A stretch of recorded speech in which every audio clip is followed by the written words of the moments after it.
హరి, అత్తయ్య మళ్ళీ నాతో ప్రేమగా ఉంటుందంటావా? చూపిస్తుంది. కానీ ఒక పని చేస్తే. ఏంటది? నేనే నీ పాపకి తండ్రి అని అమ్మకి మనం ఒక ఫేక్ DNA రిపోర్ట్ చూపిద్దామా?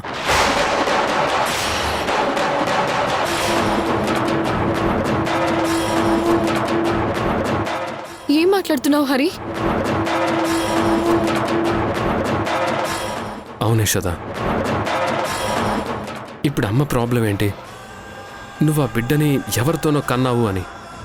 అదే ఆ బిడ్డ నాతోనే కన్నావు అని అమ్మకు చూపిస్తే అప్పుడు అమ్మ ఆలోచనలో పడుతుంది. ఖచ్చితంగా మన పెళ్లికి ఒప్పుకొని తీరుతుంది.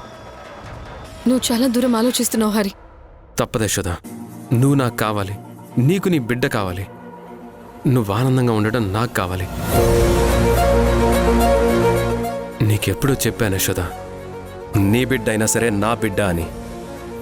అందుకే అమ్మను ఒప్పించడానికి ఒకే ఒక చిన్న అబద్ధం ఆడదాం యశోద, అది కూడా నువ్వు సరే అంటేనే. వద్దు హరి,